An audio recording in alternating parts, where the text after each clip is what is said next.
안녕하세요. 승리한 상하존이로 오늘은 창세기 27장 1절에서 29절까지의 말씀을 살펴보도록 하겠습니다. 창세기 파트 2의 46번째 강좌로 주의 이름으로 자녀를 축복하자라는 제목의 말씀입니다. 승리한 삶 말씀 중심 예배 중심의 성경 전문 교사를 양성하기 위해서 만들어진 성경 공부 교재입니다. 승리한 삶은 2017년 8월 창세기 27장에서 36장까지의 말씀을 묵상하게 되었습니다. 여러분들에게 잠깐 알려드릴 건 표지에 보면은 새로운 마크가 있습니다. 지금 이것이 원래 밴드인데 밴드 로고가 바뀌었어요. 그래서 밴드 로고를 바꾼 것으로 표현을 했습니다. 여전히 저희들 밴드에서 이 내용을 계속 나누고 있습니다. 저희들이 주로 나눈 것은 유튜브와 페이스북, 트위터도 있습니다만 요즘에 잘 안 써서 트위터에도 자동적으로 업로드가 되긴 합니다. 그리고 밴드에 있고 여러분들께서 각각의 유튜브나 페이스북, 밴드, 트위터에서 검색어에서 승리한 삶 구속사를 치시던지 아니면 각각의 말씀에 해당하는 승리한 삶 창세기, 승리한 삶 예배소서, 승리한 삶 요한복음 이렇게 찾으시면은 각각에 해당되는 말씀을 검색하셔서 여러분들께서 다시 재청취가 가능하십니다. 자, 저희들 승리의 삶은 박열 목사님의 구속사로 조망한 성경 연속 강해집 창세기를 통해서 편집되었고요. 지금 이번 달 중반까지 내용은 창세기 4권이고 이제 창세기 5권으로 내용이 넘어가게 됩니다. 저희들 좀 양해 말씀드릴게, 이 창세기 4권이 아직 발행이 되지 않았어요. 지금 여전히 책 출간을 위해서 준비 중에 있고요. 저 원고는 거의 다 완성이 돼가고 있습니다. 지금 창세기가 거의 마무리돼가고 있기 때문에 올해 내에 저희들 창세기 4, 5, 6권을 여러분들께 소개해드리도록 하면서 창세기를 완간하도록 하겠습니다. 자, 최근에 완간된 소설진서를 소개해드립니다. 저희들 소설진서가 8권으로 보시는 것과 같이 완간되었고 지금 현재 요나가 중국어로 번역되고 있고 또 요나를 영어로 같이 번역을 해서 나중에는 요나서 부분은 중국어, 영어, 한국어 합본을 내든지 아니면 다양한 형태로 이북 등의 형태로 출간함으로써 이것이 이제 저희들만 상고하는 것이 아니라 이제 영어권, 중국어권에 있는 분들과 같이 이 말씀을 공유할 수 있는, 그래서 그때는 요나서에 대한 강좌도 다시 한번 좀 더 체계적으로 준비해서 다시 한번 요나서도 우리가 나누는 시간을 가져보도록 하겠습니다. 자, 저희들 어제 이미 살펴봤던 것처럼 창세기 전체 구조를 보고 이 언약의 성취가 어떻게 일어나는지를 보는 것이 우리가 이번 달 내용의 핵심이라고 얘기를 했었어요. 아브라함을 통해서 말씀하셨던 그 언약이 이삭을 통해서 어떻게 성취되었고 그리고 이것이 야곱에게 어떻게 계승되는지, 이것을 통해서 우리가 무엇을 볼 수 있냐면 하나님의 언약의 신실하심을 볼 수 있고 이 언약이 결국은 우리를 구원하시려는 하나님의 구속사의 언약으로 연결되어 있고 이것이 예수님을 통해서 성취되었으므로 이 모든 것이 예수님을 바라보게 하고 예수님을 믿게 하고 예수님을 인정하게 하고 예수님을 의지하게 하고 예수님을 배우게 하고 예수님을 전하게 하는 것에 있다는 것을 우리가 봤습니다. 그래서 우리가 항상 중심에 두어야 되는 것은 무엇이냐면 바로 성경 말씀이고 성경 말씀의 중심은 예수님이고 이 예수님을 통해서 우리가 해야 되는 사명은 무엇이냐면 우리에게 주셨던 사명은 무엇이냐면 바로 예수 그리스도를 전하는 것이란 겁니다. 여러분들 이 부분은 요한복음 17장에 예전에 여러분들 요한복음 강의를 한번 다시 돌이켜 보세요. 요한복음 17장 예수님의 기도에 분명히 나타나 있습니다. 17장 17절과 20절에 우리를 데려가시는 것이 아니라 죄악에서 보호하시기 위한 것이고 이것은 우리를 위한 것뿐만이 아니라 우리를 통해서 복음을 듣게 되는 사람들까지 위함인 것을 얘기하시면서 성령의 도우심, 이 언약의 성취하심을 하나님께 기도하면서 보호를 요청하시죠. 그리고 예수님께서는 이 기도를 지금도 하고 계신다는 겁니다. 자, 이 얼마나 놀라운 이 역사인지, 구속의 역사야말로 세상의 그 어떤 역사보다 정말 철저하게 은혜와 사랑으로 그리고 승리로 확신으로 진리로 가득 채워져 있는 역사임을 우리가 알아야 돼요. 그래서 우리는 어려서부터 이 구속사를 가르쳐야 됩니다. 지금 올해 안에 마무리될 것이, 아시는 분은 아시겠지만 승리한 삶에서 또 이것은 강성연구원 연구로 이제 우리가 편입시켜서 더 개발을 할 것인데 새생명 공과라는 유튜브 교재를 만들었습니다.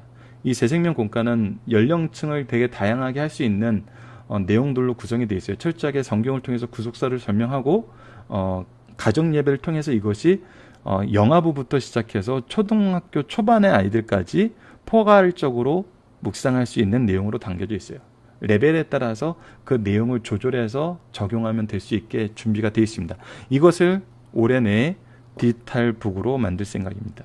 그래서 여러분들이 유튜브에서 각각의 가를 자유스럽게 감상하실 수 있고, 이것을 현장에서 지금 현재로는 지금 아이패드 쪽에서만 가능할 것 같고요. 그 태블릿이나 컴퓨터에서는 어떻게 구현될지 지금 연구 중이에요. 그래서 이 부분이 굉장히 어려운 부분인데 이 부분을 더 미룰 수 없을 것 같아요.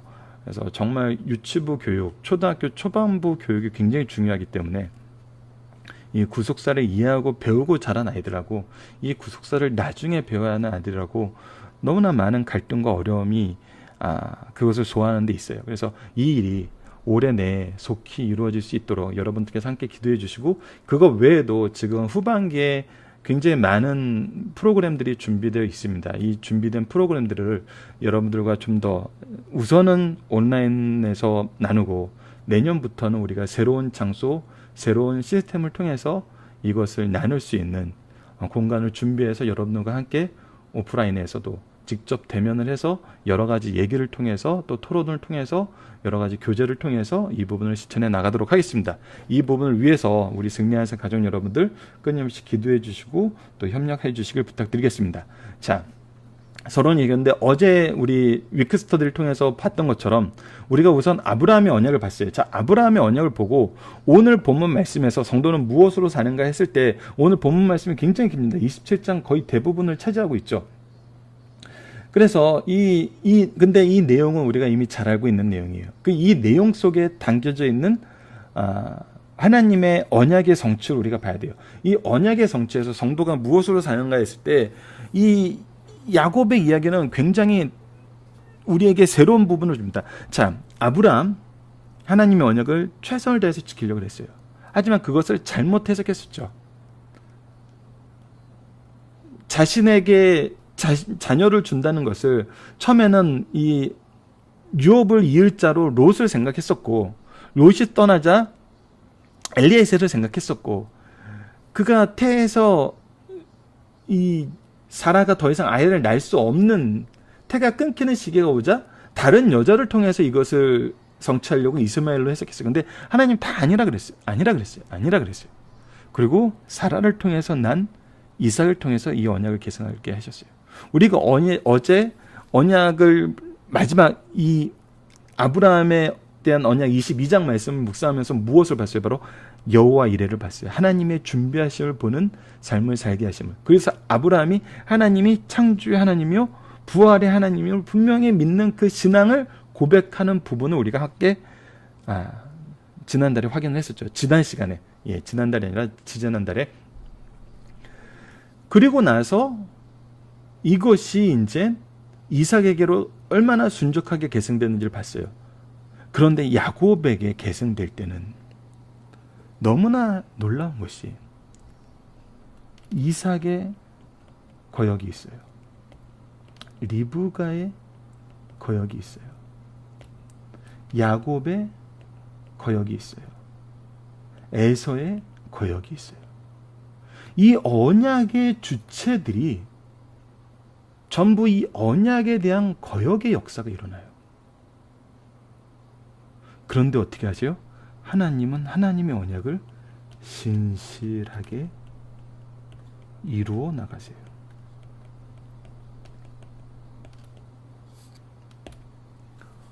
우리가 오늘 말씀에서 확인하게 되는 건 바로 이 부분입니다. 이 언약의 주체들이 전부 하나님의 언약을 거역해요. 그런데 하나님은 이루어 나가세요.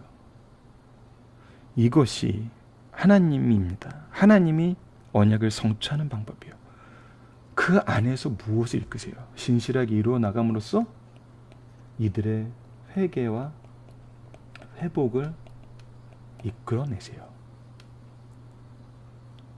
그래서 우리로 하여금 철저하게 이 언약을 인정하고 의지하게 하세요. 거역을 통해서 끝났으면 끝이에요. 근데 하나님 절대 그렇게 하지 않으세요.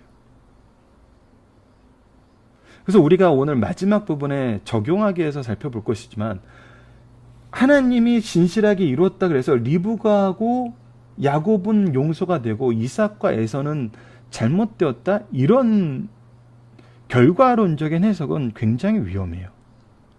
결과론적인 해석은 우리가 이렇게 계속 거역하는 것을 용인하는 쪽으로 가요. 회개로 이끌고 회복으로 이끄는 것이 아니라 계속 죄악에 거하게 만들어요. 그래서 결과론적인 해석은 우리가 철저하게 주의를 해야 돼요. 우리가 봐야 되는 것은 인간의 거역 속에서 하나님은 신실하게 이루어 나가신다. 그렇기 때문에 우리는 무엇한다? 우리를 회개하게 하시고 회복하게 하시는 하나님의 능력과 은혜를 인정하고 의지해야 된다.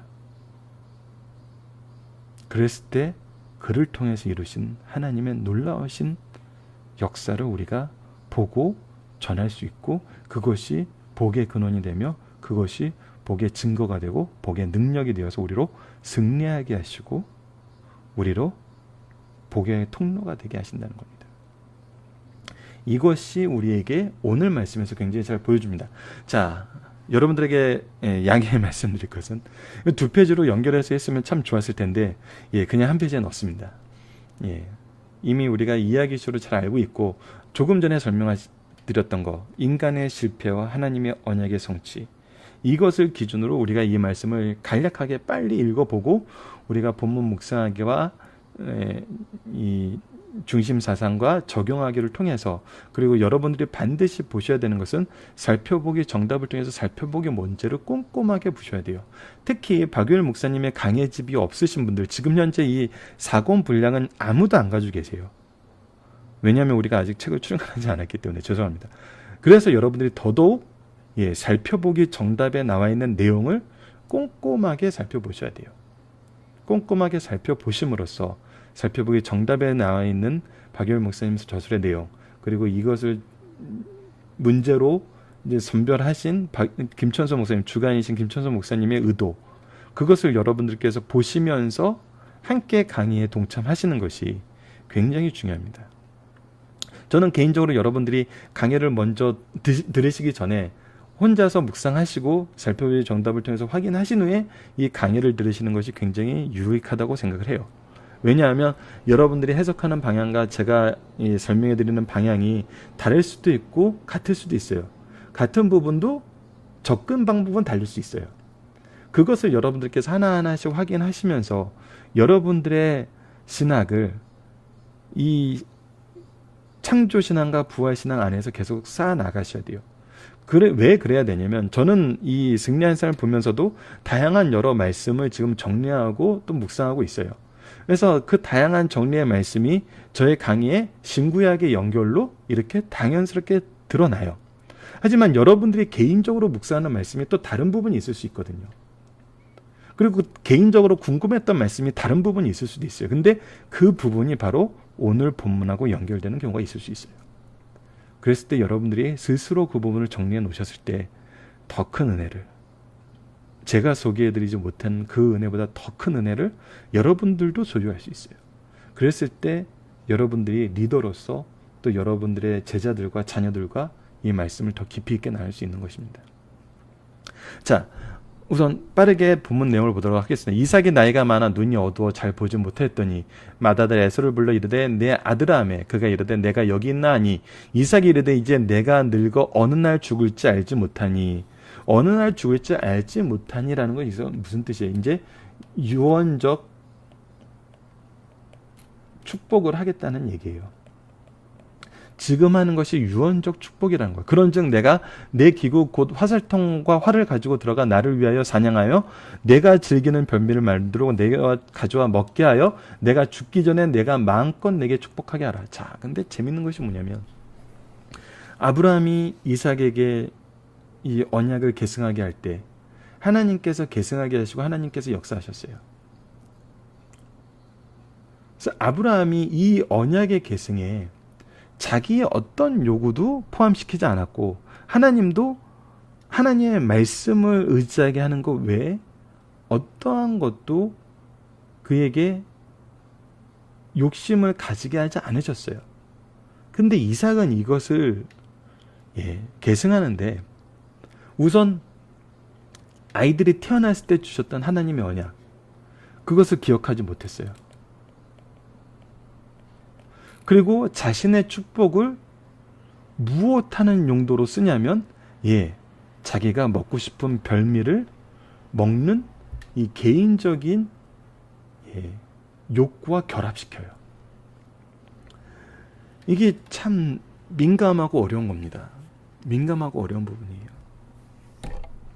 이것이 현대 사회에서 적용할 때는 굉장히 여러 가지 문제로 우리가 적용이 될 수 있죠. 특히 교회를 이렇게 후계자를 두거나 아니면 다르게 이렇게 계승하게 만들 때 우리가 정말 이 언약을 계승하는 것을 목표로 삼는지 아니면 개인의 욕심을 어느 정도 부합시키는지, 이 개인의 욕심이 현실적인 거라고 이렇게 우리가 서로 이해하면서 이것을 용인하는 경우도 있어요. 근데 어쨌거나 이삭이 이런 부분으로 나타나는 것을 지금 성경은 전체적으로 오히려 뭐 하는 근거가 되냐면 서로가 이 욕심을 이용해서 자기의 뜻을 이루는 함정으로 만들어버려요. 축복이 하나님의 중심으로 하나님의 뜻에 의해서 이루어지면은 지금 이렇게 더 많은 죄를 더하는 그 통로가 되지 않아요. 근데 이삭이 이 별미를 만들어 왔을 때 내가 축복하리라는 이것을 통해서 결국 리브가가 별미를 만드는 것으로 이어지고 이 별미를 통해서 야곱은 자기가 축복받는 것으로 연결하려고 해요. 그래서 이 축복이라는 하나님의 이 놀라운 선물을, 은혜를 뭐 하는 걸로 만들어 버렸냐면 죄를 짓는 통로로 만들어 버리는 거예요. 무엇이? 욕심이. 이게 우리가 정말 주의해야 되는 부분이거든요. 정말 주의해야 되는 부분이에요.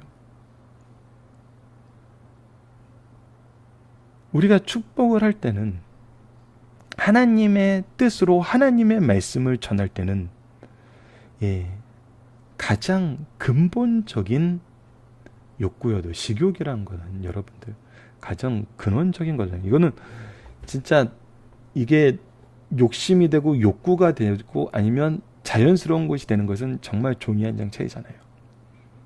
당연히 해야 되고 당연히 있어야 되는 것인데 이것이 과했을 때 잘못되는 거예요. 그래서 이 경계를 찾기가 정말 어려운 것이거든요. 근데 이런 근원적인 문제도 잘못 결부시키면 이렇게 죄악의 통로가 된다는 겁니다.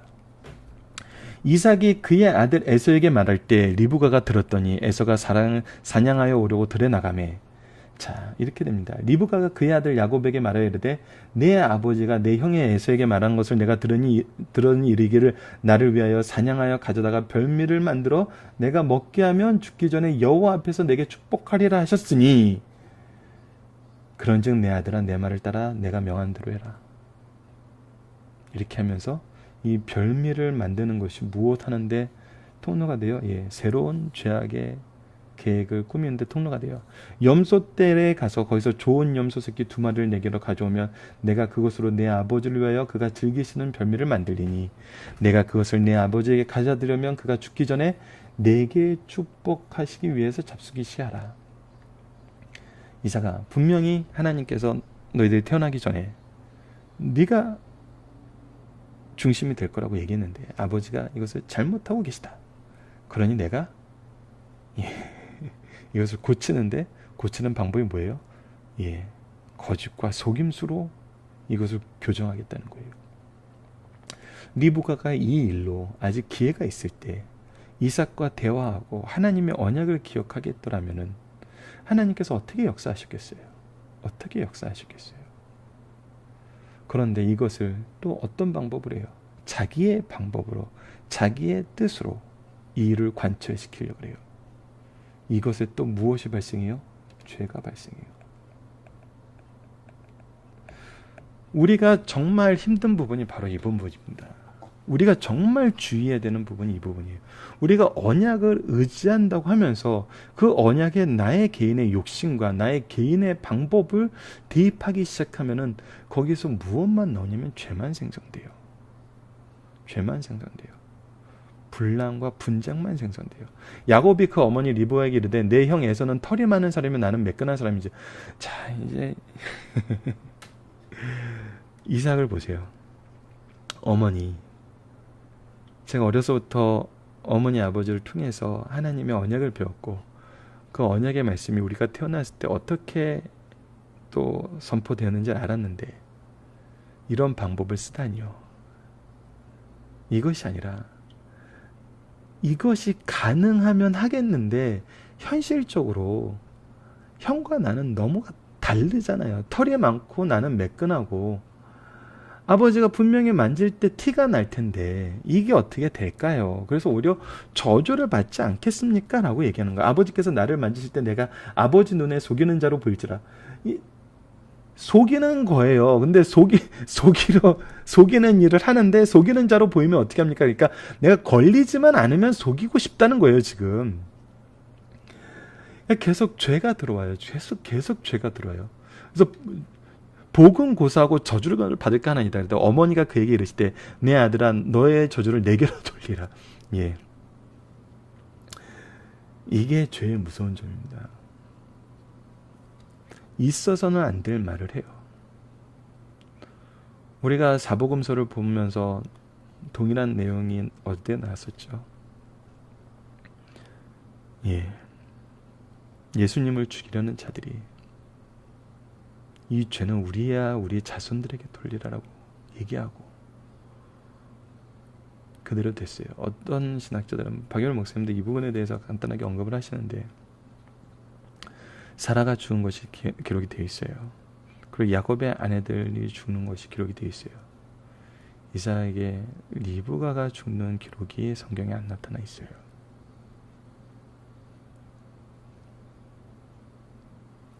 이 말씀의 결과가 아닐까라는 추측들이 많아요. 여러분들 이것은 굉장히 주의해야 됩니다. 그가 가서 끌어다가 어머니에게로 가져와서 그의 어머니가 그의 아버지가 즐기는 별미를 만들었더라. 리브가 집안 자기에게 있는 그의 맏아들 에서의 좋은 의복을 가져다가 그 아들 야곱에게 입히고 우리가 이미 알죠. 그 향추를 통해서 에서인 것처럼 꾸미는 거예요. 또 염소 새끼의 가죽을 그의 손과 목에 매끈한 곳에 입히고 그래서 털이 있는 것처럼 보이는 거예요. 자기가 만든 별미와 떡을 자기 아들 야곱의 손이 주니 야곱이 아버지에게 나가서 내 아버지하고 부르니 이르되 내가 여기 있노라. 내 아들아 내가 누구냐. 그랬대 야곱이 아버지에게 대답하되 나는 아버지의 맏아들 에서로소이다. 그래서 아예 거짓말을 대놓고 하잖아요. 계속 죄만 만들어요. 아버지께서 내게 명하신 대로 내가 하셨사오니 원하는데 일어나 앉아서 내가 사냥한 고기를 잡수시고 아버지의 마음껏 내게 축복하소서. 이삭이 그의 아들에게 이르되 내 아들아 내가 어떻게 이같이 속히 잡았느냐. 그가 이르되 예. 이제 하나님까지 자기가 거짓말하는데 팔죠. 이것이 너무나 무서워요. 여러분들 교회 현장에서 일이 일어나는 것을 우리가 너무나 많이 봅니다. 자기의 거짓을 꾸미기 위해서 하나님을 팔아요. 이게 어찌 가당한 일입니까? 있을 수 없는 일이에요. 여러분들 이 성경 말씀에 나타나 있는 모습을 보면은 죄가 갈수록 커지는 걸 볼 수 있어요. 별미를 먹고 싶다는 이삭의 이 욕구가 저주는 내게 돌리라는 이 리브가의 너무나 무서운 말로 이어지고 이삭은 어떻게 해요? 하나님을 팔아요. 여러분 죄는 이렇게 무서운 것입니다. 우리 가정과 교회에 이 죄가 들어오게 만들어 놓으면 안 돼요. 너무나 신속하고 너무나 크게 확대돼요. 이삭이 야곱에게 이르되 내 아들아 가까이 오라. 내가 과연 내 아들 에서인가 아닌가 내가 너를 만져보라노니 야곱이 그 아버지 이삭에게 가까이 가니 이삭이 만지며 이르되 음성은 야곱의 음성이되 손은 에서의 손이로다. 그의 손이 형 에서의 손과 같이 털이 있으므로 분별하지 못하여 축복하더라. 자, 굉장히 재밌는 것은 이것은 이렇게 해석할 수 있습니다. 왜 이 문제를 해결하는데 만져보고 냄새 맡아보는 것으로 했을까요? 만져보고 냄새 맡은 것을 한 이유가 뭐? 이것을 가장 간단하게 해결할 수 있는 방법은 뭐예요? 에서야 야곱을 불러와라. 야곱이 자녀를 축복할 때 특히 요셉의 아이들을 축복할 때 두 아이들 데려놓고 동시에 축복을 해요. 그 후에 우리가 창세기 말씀을 보면은 맏아들보다 둘째 아들을 축복하는 걸 보고 요셉이 손을 바꿔놓는데 야곱이 그걸 이미 알고 손을 다시 바꿔서 축복을 하죠. 그러니까 에서야 야곱을 데려와라면 모든 것이 끝나요. 모든 것이 만천하에 드러나죠. 그런데 그 얘기를 이삭이 못해요. 왜일까요?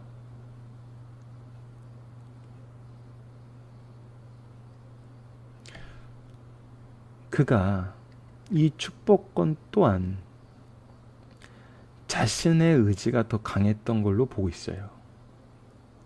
그러니까 하나님의 말씀을 기억하지 못해서가 아니라 자기가 더 사랑하는 에서를 통해서 에서에게 축복하길 원하는 것이 더 강했다는 거죠. 그렇기 때문에 야곱을 불러낸 얘기도 리브가를 보자는 얘기도 못하는 거예요. 이삭이 이르되 내게로 가져오라. 내 아들이 사냥한 고기를 먹고 내 마음껏 내게 축복하리라. 야곱이 그에게로 가져오며 그가 먹고 포도주를 가져다 그가 마시고 그의 아버지 이삭이 그에게 이르되 내 아들아 가까이 와서 내게 입맞추라. 이때까지도 왜 입맞추라 그래요? 그가 가까이 가서 그에게 입맞추니 아버지가 그의 옷에 향취를 맡고 냄새를 통해서 구별하고 싶었고 마지막까지 의심의 끈을 놓지 않은 거거든요.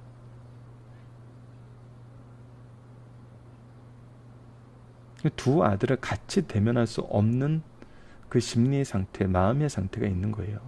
그에게 축복하여야 돼. 내 아들의 향취는 여호와께서 복을 주신 밭의 향취로다. 하나님은 하늘의 이슬과 땅의 기름짐이며 풍성한 곡식과 포도주를 내게 주시길 원하노라. 만민이 너를 섬기고 열국이 내게 굴복하니니 내 형제들의 주가 되고 내 어머니의 아들들이 내게 굴복하며 너를 저주하는 자는 저주를 받고 너를 축복하는 자는 복을 받기를 원하노라. 이 말씀이 누구에게 주셨던 말씀이에요? 우리가 이미 12장 1절에서 3절을 통해서 아브라함에게 주셨던 축복이었고, 그리고 땅의 기름짐과 풍성한 곡식과 포도주를 내게 주시기를 원하노라. 이거 누구를 통해서 성취되었던 언약이었어요? 100배의 결실을 맺게 하셨던 이삭에게 주셨던 하나님의 언약이었어요. 즉 자기에게 준 언약과 아브라함에게 준 언약, 이 두 언약을 계승하는 사람으로 지금 축복하고 있는 것입니다. 자, 이제 본문 묵상을 보도록 하겠습니다. 이삭은 누구를 불러 축복하기를 원하며 그로부터 무엇을 받기를 원하고 있나요? 내가 즐기는 별미를 가져오기를 원해요. 이 부분에 욕심이 들어간 거거든요. 리브가는 누구를 부르고 그로 하여금 무엇을 하게 하느냐? 야곱을 부르고 염소를 잡아서 이것으로 아버지의 축복을 대신 받기를 원해요. 야곱은 무엇을 걱정하며 리브가는 이에 대해서 무엇이라고 얘기합니까? 내가 속이는 걸로 보이고 오히려 저주를 받겠습니다. 그랬더니 저주는 내게 돌리라고 얘기해요. 너무나 무서운 말씀이었어요. 야곱은 반복적으로 어떤 상황에 빠지게 되나요? 계속적으로 거짓말을 키우는 상황으로 받아요. 내가 에서입니다 라고 얘기하는 거짓말을 하고, 하나님이 순조롭게 하셔서 했다고 하고, 끝까지 내 아들 에서냐 했을 때 그렇다 그래요. 반복적으로 죄를 짓는 상황에 빠지게 돼요. 반복적으로. 이것은 정말 무서운 겁니다. 우리는 앞으로 이 상황에서 하나님이 야곱을 어떻게 회복시키시는지를 이번 달 한 달 내용을 통해서 끊임없이 살펴볼 거예요. 자, 이삭이 야곱을 축복한 내용은 무엇이었는가요? 28절 29절이에요. 이 내용은 앞으로 25장 23절, 26장 12절, 24장 24절, 그리고 12장 1절과 3절 내용을 묵상해봅시다. 그리고 28장 1절로 4절 통해 어떻게 선포되는지 봅시다. 자, 조금 전에도 말씀드렸던 것처럼 이것은 분명히 이삭에게 주셨던 그 축복의 내용을 보여주고 있어요. 자, 25장 23절을 봅시다. 여호와께서 그에게 이르되 두 국민이 내 태중에 있구나, 두 민족이 내 복중에 있구나. 나는 노리니 이 족속이 저 속보다 강했고 큰 자가 어린 자를 섬기리라. 분명하게 하나님께서 큰 자가 어린 자를 섬기겠다고 얘기했어요. 그리고 이삭에게 어떤 축복을 줬냐면 26장 12절과 24절을 보면은 이삭이 그 땅의 농사야 그의 100배나 얻었고 여호와께서 복을 주심으로 그 밤에 여호와께서 그에게 나타나 이르실 때 나는 내 아버지 아브라함의 하나님이 두려워하지 말라. 내 종 아브라함을 위하여 내가 너와 함께 있어 내게 복을 주어 내 자손으로 번성하게 하리라. 아브라함에게 주셨던 그 축복을 어떻게 하시겠다 그랬어요? 이삭을 통해서 계승하게 하시겠다 그랬어요. 그래서 자신에게 주었던 이 풍성의 복과 아브라함에게 주셨던 이 축복의 통로가 되는, 기준이 되는 복을, 승리의 복, 축복의 기준이 되는 복을 어떻게 했어요? 바로 이 시간에 축복으로 계승하게 했어요. 바로 12장 2절로 3절 말씀이에요. 자, 이것을 이제 우리가 어제 아브라함의 언약을 살펴봄으로써, 또 이삭에게 주셨던 이 언약을 살펴봄으로써 어떻게 계승되는지를, 이 축복을 한다는 게 이 계승하는 것입니다. 이제 이 구속세의 중심이 후손들에게 연결되어 있음을 불러요. 자, 이제 이 문제를 해결하는 28장 2절로 4절 우리가 다음에 확인할 건데, 오늘 미리 잠깐 본다면, 이삭이 이제 모든 것을 알았어요. 에서가 이제 막 분노하는 걸 알았어요. 에서가 이삭을 죽이려 하는 걸 알았어요. 그때 이삭이 야곱을 불러 그에게 축복하고 또 당부하여 이르되, 너는 가나안 사람들의 딸 중에 아내를 맞이하지 말고. 이것이 바로 자기에게 주셨던 하나님의 결혼의 기준이었거든요. 바단 아람으로서 내 외조부 부두엘의 집에 이르러 거기서 내 삼촌 라반의 딸 중에 아내를 맞이하라. 전능한 하나님이 내게 복을 주셔 내가 생육하고 번성하게 하여 내가 여러 민족을 이루게 하시고 아브라함이 허락하신 복을 내게 주시되 너와 함께한 내 자손에게 주사 하나님이 아브라함에게 주신 땅 곧 내가 고려하는 땅을 내게 차지하게 하시리라. 바로 이 가나안 땅. 그리고 자녀의 축복. 아브라함이 이삭에게 주신 이 언약이 누구를 통해서 계승된다? 야곱을 통해서 계승된다고 다시 분명하게 선언해 줍니다. 그래서 이 에서는 어디의 땅의 주인이 돼요? 에돔 땅의 주인이 돼요. 그 땅에서 왕국을 이루고 거기서 왕이 돼요. 우리가 나중에 살펴보게 될 거예요. 그리고 이 가나안 땅은 야곱에게 주신 땅으로 이어집니다. 저는 이제 앞으로 우리가 이제 8월 달에 살펴본 내용으로 같이 한번 여러분들이 주의해서 묵상하셨으면 좋을 것을 한번 좀 나눠보고 싶은 게 무엇이냐면, 이삭과 야곱에게 결혼은 굉장히 중요했어요. 이 가나안 여인과 하지 말고 바단 아람으로 가서, 하란 땅으로 가서 부두엘의 집에서 원래 하나님께서 이 복을 계승하게 하시는 후손들 가운데에서 여인을 얻어서 결혼하라 그래요. 근데 야곱에게는 12명의 아들이 있고 1명의 딸이 있어요. 근데 이들의 결혼에 대해서는 이후에 성경에서 얘기를 안 해요. 왜 그럴까요? 이 언약이 더 이상 중요해지지 않았을까요? 이거는 굉장히 중요한 결혼의 기준이거든요. 근데 그 이후에는 이 부분이 나타나지 않아요. 여러분들이 이 부분을, 제가 8월 마지막 부분에 이 부분을 다시 한번 질문으로 올려보도록 하겠습니다. 이 질문에 대해서 여러분들이 공지사항에, 밴드 공지사항에 한번 올려볼게요. 그래서 여러분들이 이 부분에 대해서 답을 주시고, 지금 주셨던 답과 이제 36장까지 끝내고 여러분들이 얻게 되는 답이 동일한지 다른지 한번 보세요. 오늘 한번 이 부분을 묵상해 보시고, 이번 달 마지막 부분에 다시 한번 이 부분을 나눠보도록 하겠습니다. 자, 중심사를 봅시다. 창세기 27장 말씀은 이삭이 야곱을 축복하는 사건으로 리브가의 계략에 따라 야곱이 이삭에게 축복받은 사건입니다. 성령께서는 창세기 27장을 통해 우리에게 두 가지 사실을 가르쳐줘요. 하나님의 약속의 성취는 인간의 부당한 방법이나 간섭에 따라 주어지지 않고 하나님의 주권적 통치에 의해서 주어져요. 하나님의 약속의 성취는 부당한 방법이 개입되더라도 그 약속은 취소되지 않고 그만한 대가를 치르는 고통을 당하면서 성취돼요. 결국 우리에게 무엇을 보여주냐면, 언약의 성취는 하나님의 은혜라는 것을 우리에게 가르쳐줘요. 야곱이 이삭에게 축복을 받은 것은 하나님의 계획이기 때문에 이렇게 된 거예요. 하나님은 때로는 죄인들의 죄악까지도 사용을 하시잖아요. 우리가 예수님을 통해서 봤잖아요.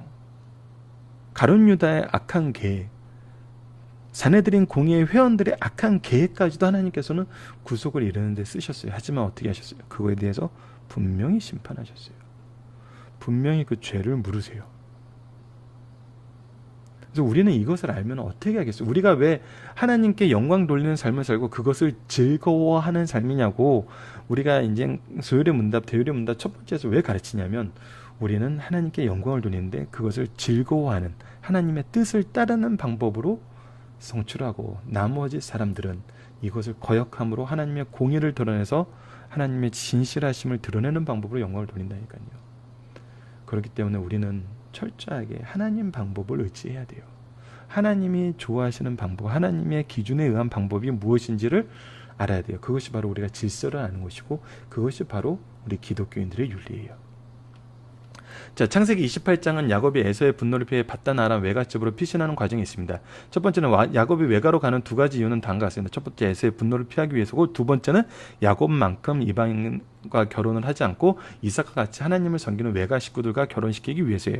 야곱은 가정의 평화를 깨고 생명의 위협을 느끼고 떠난 피난길 베델 광야에서 처음으로 하나님을 체험하고 위로와 용기를 얻게 됩니다. 자, 하나씩 보도록 하겠습니다. 첫 번째입니다. 일반적이고 보편화된 상식도 하나님의 뜻을 위반하면 거부할 수 있어야 한다. 예, 이것은 우리가 정말 지켜야 됩니다. 일반적이고 보편화된 상식도 하나님의 뜻에 위반되면 우리는 거부할 수 있어야 돼요. 이삭은 경건한 가정에서 자란 평화와 겸손의 사람이었어요. 그가 노년이 유언하게 될 때 자기가 좋아하는 장남 에서에게 하려고 했어요.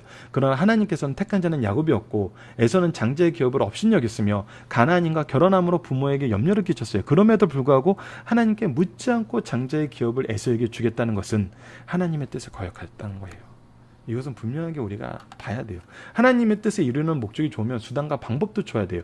리브가는 하나님의 뜻을 거역한 이삭의 잘못된 축복을 염려한 나머지 그 방어책으로 남편을 속이는 방법을 택하였어요. 이것은 리브가의 잘못이에요. 하나님의 말씀을 이루기 위해서, 선을 위해서는 선한 방법으로 하지 않고 악을 행하는 죄악으로 해서는 안 돼요. 이삭에게 충고할 수도 있고 하나님께 구하면 하나님께서 어떤 방법이로든 간섭하셔 막으실 것이에요.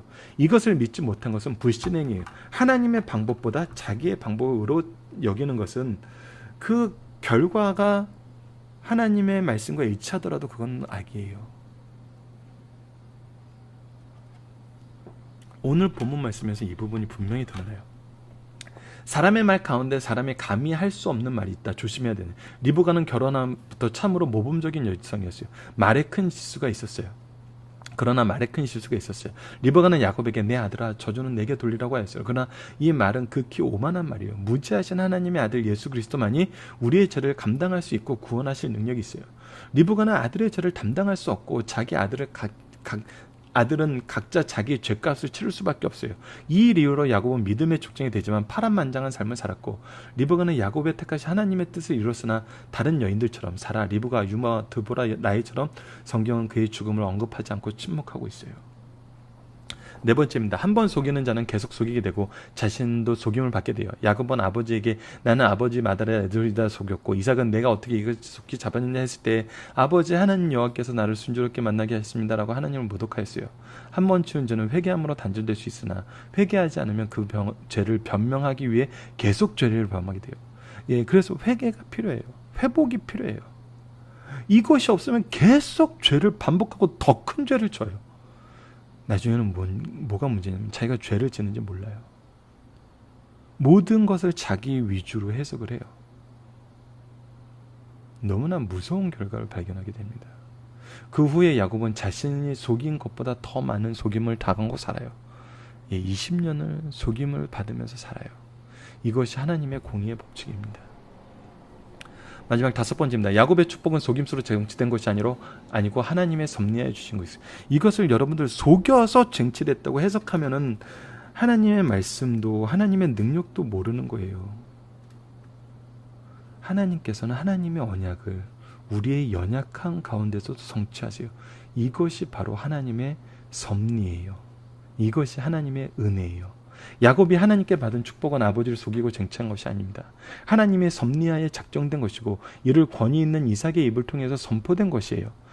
이것을 여러분 요한복음에서 봤잖아요. 그 해의 대제사장으로 예수님께서 어떻게 죽으실 것과 그 죽으심의 의미를 선포한 거예요. 한 사람이 죽어 온 민족을 구원하는 게 옳지 않느냐라고 얘기했던 것은 하나님이 그 악한 대제사장의 입술을 통해서도 하나님의 뜻을 선포했는데 이삭을 통해서 왜 이것을 선포하지 않으시겠어요?